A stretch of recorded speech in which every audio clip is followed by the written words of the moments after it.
Nova trka za Beograd posle 2,5 meseca od izbora, posle 3 konstitutivne sednice bez kvoruma sa većinom koja je delimično legitimna, naprednjaci su presekli. Beograđani ponovo idu na birališta, ali na samom startu i vlast i opozicija zbijaju redove. Širi front sa jedne, na koji poziva Srpska napredna stranka, i Savez svih koji su za promene, na koji poziva Srbija protiv nasilja. Kampanja je počela i opet je referendumska atmosfera. Zbog čega su naprednjaci doneli ovakvu odluku ovoga puta? Hoće li opet biti kandidat za gradonačelnika? Kako će izgledati trka za odbornička mesta? Šta ako opet bude pad pozicija? Moj gost ovoga jutra, Aleksandar Šapić, predsjednik privremenog organa grada Beograda i potpredsjednik SNS-a. Dobro jutro i dobrodošli i hvala vam što ste ovde. Hvala vam na pozivu. Kako se osjećate, dakle, ovoga jutra? Kampanja je nekako završena.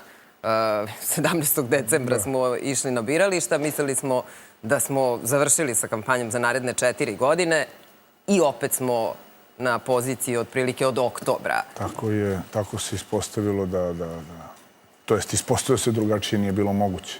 A šta ste radili u ovom međuvremenu? Pa, vodio sam grad Beograd kao predsjednik privremenog organa, kao što ga vodim od 1. oktobra, ali u uslovima koji su daleko od normalnih i mislim da to sad već počinje da se osjeća u gradu. Nikada grad Beograd nije imao ovoliko dugo tu privremenu upravu, i što znači da ćemo najverovatnije imati najmanje još 3 meseca, recimo, izbori, pa kad prođu, pa onda još nekih mesec dana ili još 4. Sa ovih prethodnih 5 ulazimo skoro u godinu dana i zaista mislim da je sa tog aspekta ova situacija potpuno jedinstvena, specifična. Ja sam se sve vreme, čak i u toku kampanje prošle, morao da vodim grad u skladu sa mogućnostima koje smo imali. Nemamo veće, nemamo skupštinu, mnoge odluke morate da donosite na način koji nije do sada bio uobičajan. Pa su mi onda zamerali čak zašto donosite toliko odluka. Pa mogli smo i da zaustavimo sve. Moglo je da se ne nosi smeće na ulicama, da se pogasi javna rasveta, da ne funkcioniše u gradu ništa. Zašto? Zato što jednostavno nemamo gradske organe. Evo, sada idemo na nove izbore. Nadam se da će nakon tih izbora situacija da se raspetlja i da će se dobiti normalna gradska uprava i da ćemo nastaviti da idemo nekim normalnim životnim tokom. Kako god ta gradska uprava izgledala, to ćemo vidjeti, ali je mogla da bude, koliko sam ja vas razumela, i sada gradska uprava formirana. Pa mogla je da bude, ali zato vas i pitam šta ste radili u prethodnih par meseci na formiranju nove vlasti u gradu. Radili smo sve što smo mogli. Šta to znači? Pa to znači, prvo za početak smo javno uputili poziv svima, ni na jedan način nismo htjeli da radimo ništa onako kako smo optuženi. Sećate se odmah nakon izbora da ćemo tajno da krademo neke odbornike, da će na neki tajni način da nešto kupujemo, pa su čak licitirali sa ciframa, pa su optuživali jedne druge. Na kraju kada sam uputio javni poziv, čak kad smo rekli ko nam se javio i s kim smo razgovarali, na kraju krajeva Jerkovića sam juče video da je bio i na jednoj televiziji, pa je otvoreno pričao o tome. Pa i tu srušio tu tezu kako nismo imali 56, jer je čovjek otvoreno rekao da on i njegova koleginica iz pokreta bivšeg, to jest pokojnog generala Delića koji je on nasledio, da su bili spremni s nama da sarađuju, ali zbog svega što se dešavalo, više ni ne znam koliko na to treba da se vraćamo, na tu jednu šizofreniju oko pokreta Nestorovića, mi, vi, oni, ko su čiji, hoće, neće. Govorio sam više puta da ni na jedan način u izbornoj kampanji nisu najavljivali da neće sa nekim sarađivati, to jest sa Srpskom naprednom strankom ili za listom okupljenom oko naše organizacije, a kamoli razgovarati. Ni na jedan način u izbornoj kampanji. To im je bila prva rečenica nakon izbora i tu se postavlja pitanje ko je koga tu obmanuo, da li su oni obmanuli svoje glasače ili neko drugo. Ali kažem, ta sad prosto agonija je završena. Idemo na nove izbore upravo iz svih tih razloga. Postavljalo se pitanje legitimiteta, legaliteta. Postavljali su pitanje oni koji su upravo sve suprotno radili. Na kraju krajeva vi dosta dugo ste u ovom poslu i pratite političku scenu i od uvođenja višestranačja, a da ne kažem od 2000. godine, skoro svaka vlada, da ne kažem i gradska i republičke, su pravljene upravo suprotno svemu onome što je najavljivano pre izbora. Od 2004. Vojislava Koštunice, koga je podržao SPS, protiv kog se borio, od 2007. gde su DS i DSS sklopile vladu, a da dan pre toga su bili najljući neprijatelji, preko 2008. gde se spajaju SPS, LDP i Demokratska stranka i prave jednu i drugu vlast i tako dalje i tako dalje.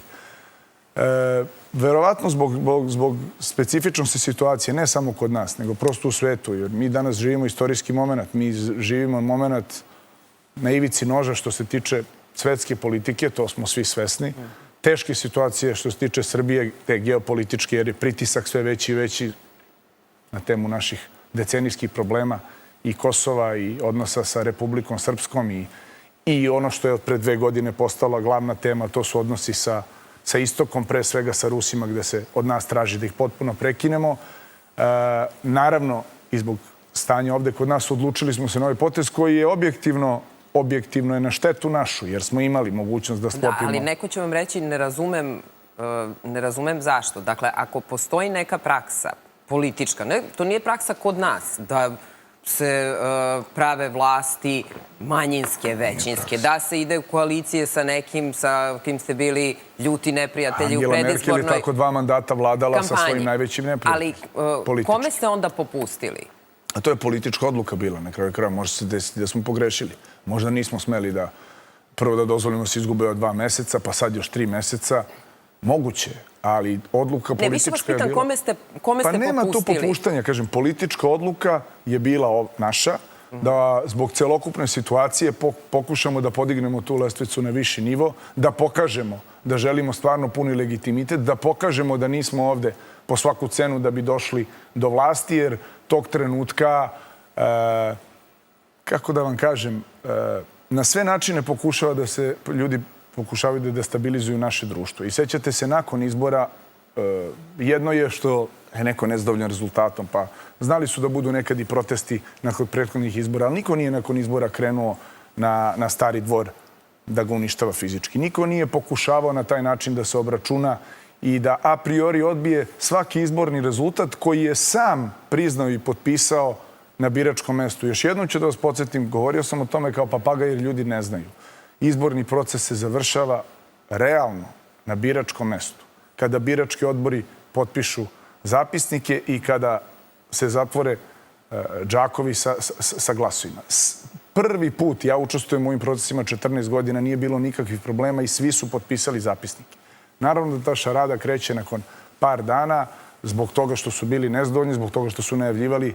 Vi ste ovde, pretpostavljam, mislim da su i vama sigurno gostovali neki ljudi koji su najavljivali da sigurno u Beogradu dobiju izbore, da je samo pitanje da li sme Srpska napredna stranka da ih raspiše, da u Beogradu sigurno ne može niko da ih pokrade jer kontrolišu sva biračka mesta, da je Beograd siguran što se tiče njihove političke platforme i većine, da čak su proglasili u 6 popodne su nezvanično proglasili pobedu, pola sata nakon izbora su i proglasili pobedu, onda se 9 sati nisu oglašavali da bi sutradan krenuli sa novom platformom koja se zove Pokradeni smo. Zbog svega toga, to je bila naša politička... Mogli smo da se oglušimo o sve to, pa su najavljivali pokradeni izbori, pa izveštaje, pa evropski parlamentarci donose jednu rezoluciju koja je bila izuzetno diskutabilna. Jer imaju oni pravo da vode svoje političke bitke i da pritiskaju Srbiju, kao što su na kraju krajeva stavili tu rezoluciju za druge stvari. Ali da mešate babe i žabe kao što su oni pomešali... U kom smislu? Pa u kom smislu? Pa zato što su pod rezolucijom koju su izdali, koja se tiče kao izbornih procedura i da li je bilo kršenja i da li je bilo, kako oni kažu, zloupotrebe, su u posljednjem pasusu stavili to da mi treba da priznamo Kosovo, da uvedemo sankcije. To jest ne treba, nego ukoliko želimo da nastavimo evropske integracije, da treba da uvedemo sankcije. Pa kako je to sad veze ima sa izborima? Pa dobro, zašto oni svake godine usvajaju te rezolucije? Pa znam, ali ne mogu da to stave u okviru jedne rezolucije. Razumem, pomešali su... I zbog svega toga je naša odluka bila takva. Zato što mislimo, i ja o tome često govorim, i u ovoj kampanji ćemo pokušati to da pokažemo. Mi nemamo prostor za deljenje. Mi imamo naše političke neistomišljenike. O nekim političarima zaista ne mislim ništa dobro. Ni o nekim medijima ne mislim ništa dobro koji su produžena ruka i koji su bukvalno agent prop tih političkih stranaka. Ali sutra, ukoliko budem gradonačelnik, kao i u prethodnom mandatu, kad sam bio moram da budem gradonačelnik svih građana Beograda, čitavog našeg naroda, svih oni koji žive ovde, i pokušat ćemo na sve načine da smirimo tenzije čak i u ovoj kampanji, jer jednostavno kao da određeni ljudi žele neko zlo da nam se desi. Znam, ali te tenzije će se teško smanjiti ako pravimo referendumsku atmosferu, a koja se tiče glavnog grada. I vi ste na konferenciji za novinare rekli nećemo ovoga puta pričati o gradskim temama, ovoga puta Pričamo o tome za koje ste politike. Pa zato što jeste referendum. Nisam je ja napravio. Ko je napravio? Pa napravila je politička situacija. Mi sad u ovom momentu da bismo došli do tih gradskih tema, a možemo i njima da govorimo, pošto ukoliko dođemo do gradskih tema, stvarno ne znam ko će u njihovo ime da govori o gradskim temama, osim Dragana Đilasa, koga ne smiju da kandiduju. Evo ja ga sad opet pozivam da ga kandiduju za gradonačelnika. I prošli put sam ga pozvao. I nemoj opet da se sakrivaš iza nekog. I gurno onog mučenog Vladu Obradovića koji ništa ne zna o gradu Beogradu. I ako ćemo da pričamo o gradskim temama, ja o tome mogu da pričam u nedogled. Ja sam 14 godina u ovom poslu. A pre nego što dođemo do gradskih tema, ovde se postavljaju pitanja koja su od ključnog nacionalnog značaja. Nisam ih ja izmislio. Oni su ih postavili. Koja pitanja? Pa ključno pitanje. Da li mi želimo da se svesno odreknemo dela svoje teritorije? Zvanično politika dobrog dela te opozicije. Odborničke grupe, to jest stranke, Zeleno-levi front, tako se sada zovu, Ne davimo Beograd, zvanično njihova politika koji su imali sad u ovom da su ušli, da se Skupština konstituisala, oni su imali najveći broj odbornika u okviru Đilasove liste, je da treba da priznamo nezavisnost južne srpske pokrajine. Ali kako to ima veze s gradom? Pa ima veze zato što ovo Beograd nije azerbejdžanska prestonica, nego srpska. To je glavni grad Srbije. Te iste države čije teritorije želimo da se odreknemo. Razumem, ali se u gradskoj skupštini o tome neće raspravljati. Ali je velika razlika da li grad Beograd vodi neko ko ima antisrpsku politiku ili ko ima srpsku politiku. Ja sam to juče rekao. Kad god je Beograd imao srpskog gradonačelnika i vodio srpsku politiku, bio je dobar svima. Kada je imao neku drugu antisrpsku jugoslovensku, onda je bio dobar svima drugima osim Srbima. I ovde se postavlja pitanje, da li će onaj koji će imati većinu u Skupštini grada Beograda se zalagati? Nije to mala stvar voditi srpsku prestonicu i koristiti sve resurse koje ima grad Beograd da biste promovisali neku drugu politiku. Da li ćemo se zalažemo da sami sebe proglasimo genocidnim? Da li ćemo da se zalažemo da se odreknemo Republike Srpske? Nije to samo uvođenje sankcija Rusiji. Oni kažu uvođenje sankcija Rusiji. Rusi ne bi, ja mislim, ni Perut dobili da i mi uvedemo sankcije.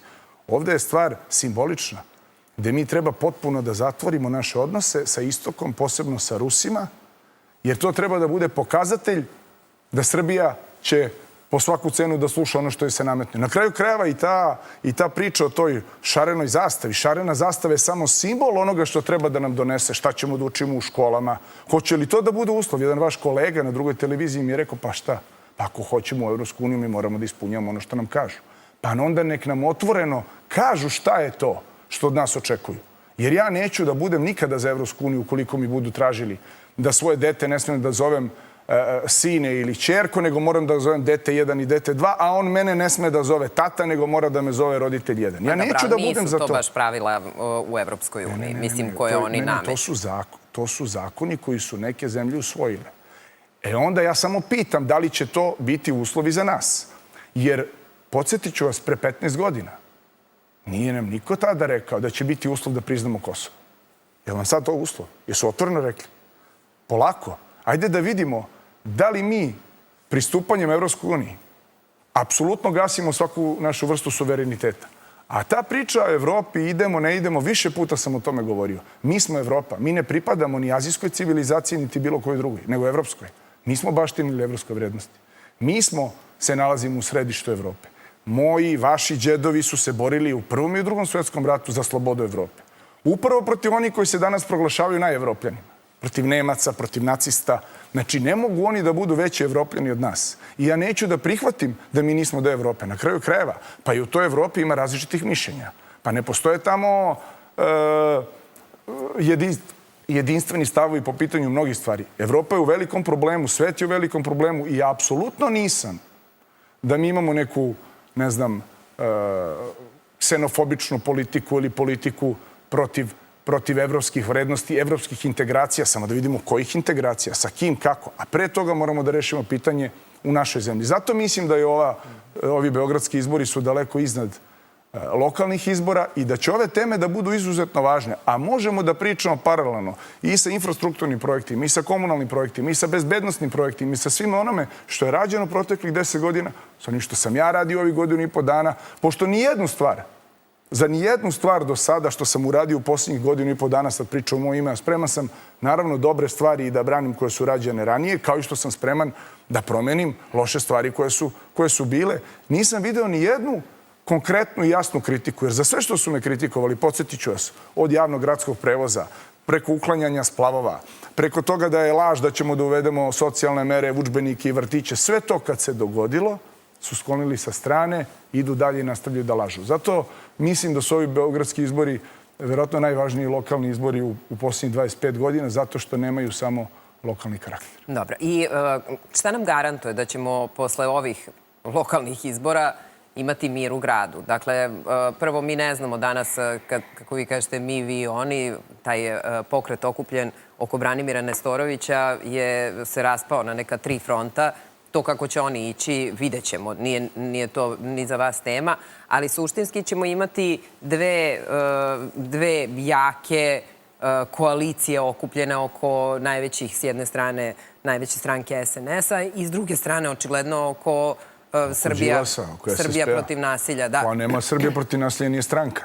Sad ste lepo rekli oko SNS-a s jedne strane i oko Đilasa s druge strane. Znači, daj da nazovemo onako kako jeste. Dobro. I u tom smislu nam ništa ne garantuje da ćemo imati neku razliku u odnosu na rezultate ovih izbora. Ne garantuje nam i to će zavisiti od Beograđana. Da li ćemo se mi naći opet u sličnoj situaciji ili identičnoj situaciji, zavisit će od Beograđana. Uz jednu malu razliku, sad već imamo iskustvo ovih prethodnih izbora. Imamo i iskustvo postizbornog perioda koji je trajao ova 2,5 meseca. Pa ja mislim da će sada ljudima biti malo lakše da donesu odluku, jer će valjda negde već moći da pretpostave šta ih očekuju. Mislim da će biti jasnije teme. Mislim da će morati da se više deklariše svaka od ovih strana po pitanju mnogih tema. Na kraju krajeva i Nestorovićeva lista, mislim da će im ključno prvo pitanje biti, mada sam pročitao juče izjavu, čini mi se, Antonijevića, kako oni opet neće ni sa kim. Jeste, to je izjava. I rekao je da ako nakon sljedećih izbora bude identična situacija, ukoliko neko ne želi da grad stane, da njima da oni sami formiraju sve gradske organe, sa koliko god procenat imali. I to je zanimljiva izjava.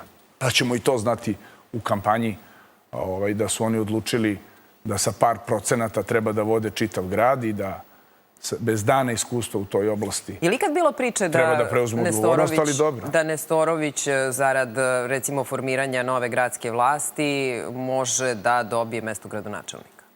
Ja za to ne znam, jer ako govorimo o legitimitetu koja je glavna teza ili glavna tema protekli par meseci, onda kako je legitimno da neko sa 5% vodi grad Beograd? Šta je tu legitimno? Nije nelegalno, tačno. Ali i to je stvar političke odluke. Ukoliko se neko odluči, nema to veze sa mnom. Ja sam, ako se sećate, nakon izbora, nakon završetka izbora, kada su krenuli na Stari dvor i kad se dešavalo ono sve što se dešavalo, što je mene lično pogodilo, ja sam u tom zdanju bio pre 13-14 godina, 2,5 godine. Sad sam godinu i po dana. Kad sam vidio slomljene one stakla koja su stara po 80-90 godina, kad je uništen nameštaj koji je također star nekoliko desetina godina, stvarno me je to pogodilo. Ali sam tada rekao, ovdje nije uopšte tema ko će da vodi Beograd. Mislim da je tu najmanje, čak ne ni koja stranka će da ga vodi, a ne personalno.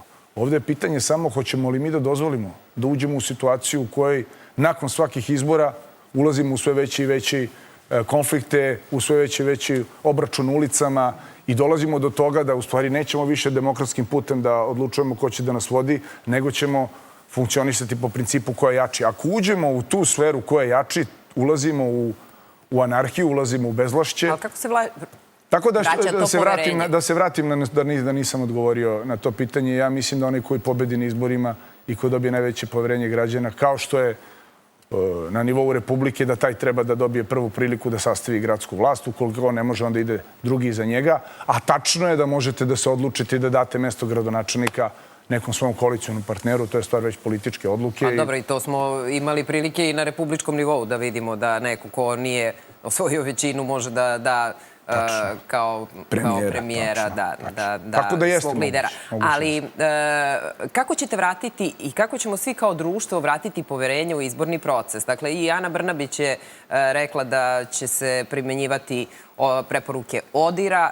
Mi očekujemo neke promene sada onda u predizbornim i izbornim uslovima. Kako se vraća poverenje da mi znamo, ja sam glasala, nema veze kad će izbori biti, 21. 28. i o tome ćemo pričati, ili će biti u maju, glasala sam i znam da moj glas je zapisan onako kako treba i verujem da kada mi objavite zvanične rezultate, da će iza tih zvaničnih rezultata i za institucije jedne države stati sve političke partije, one koje su pobedile i one koje su osvojile manje. U krajnjoj liniji, dakle, ja moram da budem sigurna da sistem i institucije u ovoj državi štite moj glas, je li tako? Pa ja na to pitanje ne mogu da vam odgovorim na kraju krajeva zato što vi imate određene političke stranke koje jednostavno im je to politička platforma da sve ono što se desi suprotno njihove volje, oni će da osporavaju. Što se tiče ODIHR-a i tog izveštaja, moram vam priznam, vidim, svi su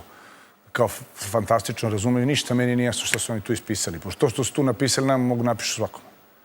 I ja tu nisam vidio ni u jednoj rečenici da je neko eksplicitno rekao da, ukradeni su glasovi tu i tu, ovde zloupotreba se desila. Na tom biračkom mestu, u tom džaku je bilo više glasova nego što je prebrojano i izbrojano i potpisano i tako dalje. Znači, opšta mesta koja su bila u ODIHR-u, to su neke stvari koje mogu da se primenjuju svugde i to mislim da nikad nije bila tema razgovora. Svakako da će se radi na unapređenju izbornih procesa i demokratizacije društva. Ja nikad nisam čuo da je bilo ko ima nešto protiv toga. Na kraju krajeva taj ODIHR je pozvala Vlada Republike Srbije, nije ih pozvalo udruženje građana ili neko iz opozicije.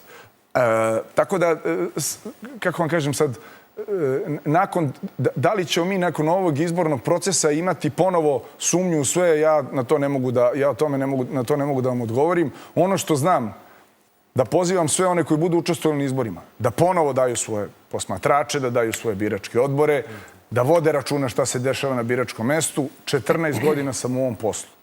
Bio sam i na ovoj i na onoj strani, bio sam i vlast, bio sam i opozicija, pa sam bio opozicija u gradu, vlast u opštini, pa sam učestvovao na različitim nivoima u izbornim procesima. Nikada se kao do sada nije desilo, ali zaista nikada, da su svi birački spiskovi potpisani od strane kontrolora svih stranaka na izborima. I to je nešto što nam daje nadu da je moguće. Sada, da li ćemo nakon izbora, da li će to postati politička tema i odbrana svoje politike time što ćete da osporavate ono što se njima desilo, ja na to ne mogu da utičem, samo znam da ukoliko se to postavi kao praksa, a to sam izgovorio upravo u jednoj emisiji, pa su ovi koji mi zameraju što im danas ne odgovaram, to zloupotrebili potpuno suprotno moju izjavu preneli, ukoliko postane politička praksa da niko više neće da prizna rezultat izbora ukoliko nije zadovoljan rezultatom izbora. To znači da će sutra Srpska napredna stranka, Socijalistička partija Srbije ili bilo ko drugi da kaže ne priznajem izbore ukoliko nismo zadovoljni, idemo na ulicu da se bijemo, nećemo dozvoliti, vi ste čuli, mi nećemo da dozvolimo da se konstituiše Skupština. Evo sad najavljuju, kaže, nećemo dozvoliti da se sprovedu izbori ako mi ne budemo bili zadovoljni. To se zove anarhija, to se zove bezvlašće, to više nije država. I mi to ne smemo da dozvolimo, da ponovim, mi to ne smemo da dozvolimo. Mi to ne smemo da dozvolimo. Pa ne smemo da dozvolimo našim primjerom. Ne mogu ja da utičem na druge. Razumem vas, ali može recimo da se desi, pošto su to razni predlozi koji imaju razni analitičari koji gostuju po televizijama, ali može da se desi da na bilo kojem mestu pred, evo, početak kampanje, recimo sednete vi i Đilas i dogovorite se i o izbornim uslovima i o tome kakva će da bude procedura pri glasanju i o primjeni ODIHR-a. Evo, Đilas sam, pošto ja očekujem da ću ja biti kandidat za gradonačelnika, imat ćemo glavni odbor u sledećih par dana. On samo sebe nek stavi za kandidata, sednemo ja i on gde god on hoće, možemo na televiziju da sednemo, pozivao sam ga puno puta, nemoj da šalješ ove svoje čauše, nemoj da uvlačiš ljude koji ne znaju ništa o ovom poslu. Dovodiš ih u neprijatnu situaciju, diskredituješ ih, posle ih samo odbaciš.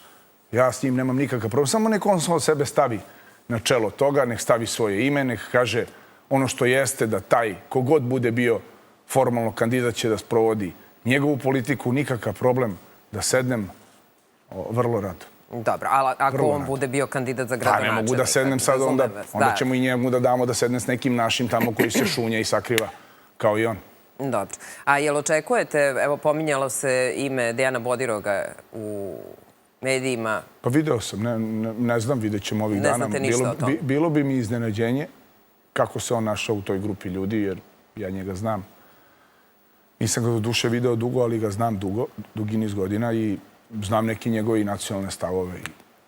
Iako je kritikovao vlast po nekim pitanjima po proteklih par godina, ali bi mi baš bilo veliko iznenađenje da stane zajedno u grupu ljudi koja ima ovakve stavove o kojima sam govorio na temu i Kosova i na temu Republike Srpske i Rusije i na temu tih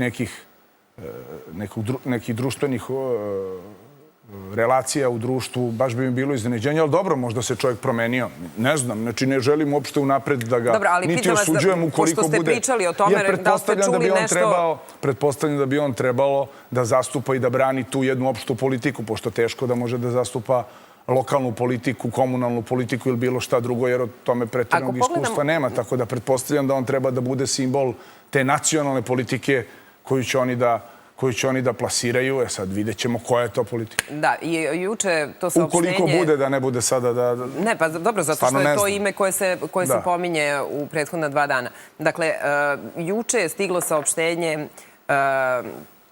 stranke SSP, dakle, oni kažu da će ići u širi front na izbore, da će ići u koaliciji sa Nadom, tako je, sa Milošem Jovanovićem i sa svim onim javnim ličnostima koje podržavaju promenu vlasti. Dakle, negde čitajte proglas. E sad, ako imate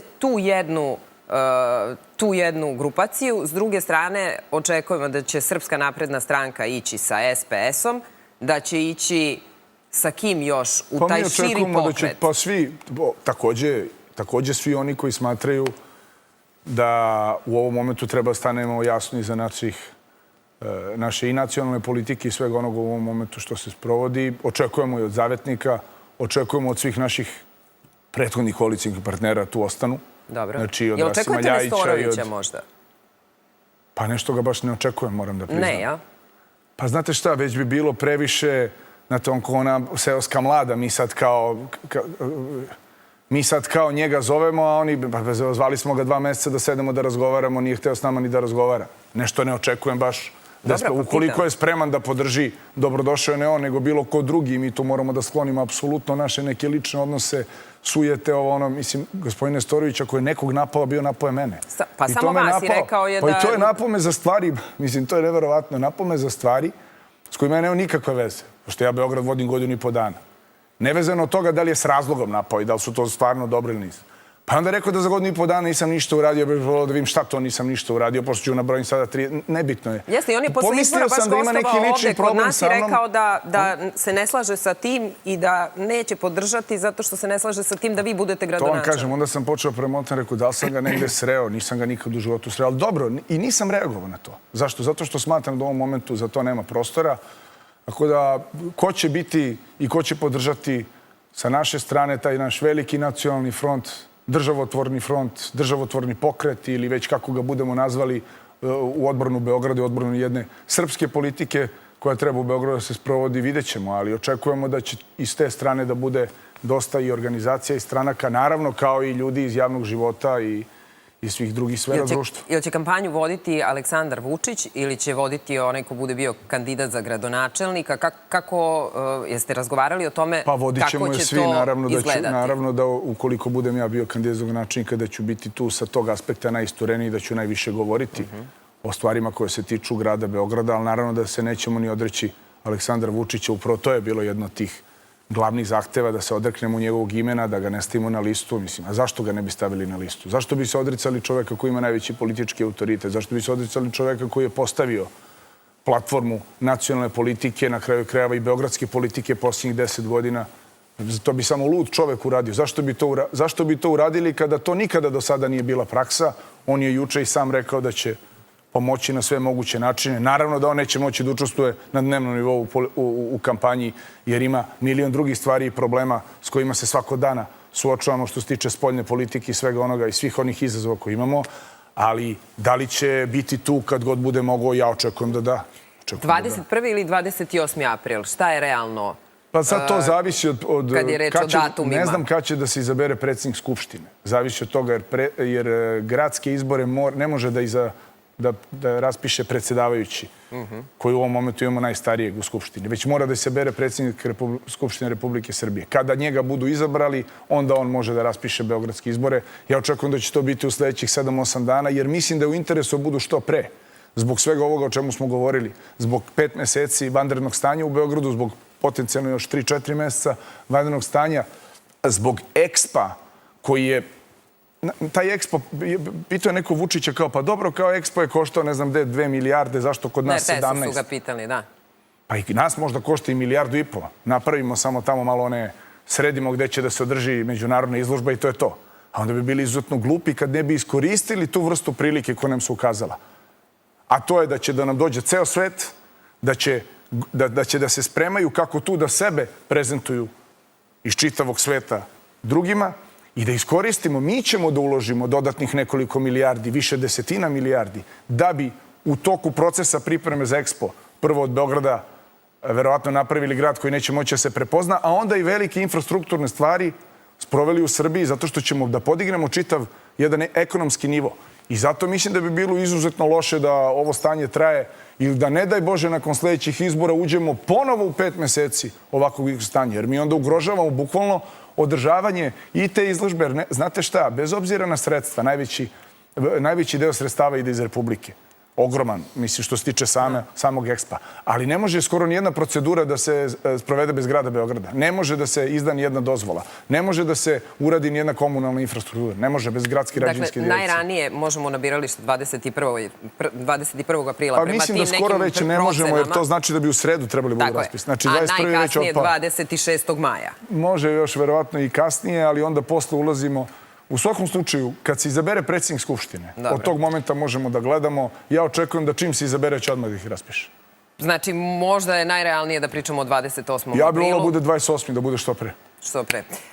Dobro, hvala vam mnogo na gostovanju i pričat ćemo o svemu i u narednom periodu. Da, kreće kampanja, odnosno krenula je kampanja i verujem da će biti interesantno, s obzirom da nećemo samo razgovarati o beogradskim temama, kao što ste čuli, ni vlast, ni oni koji su do sad bili na vlasti, ni opozicija, a ni neko treći.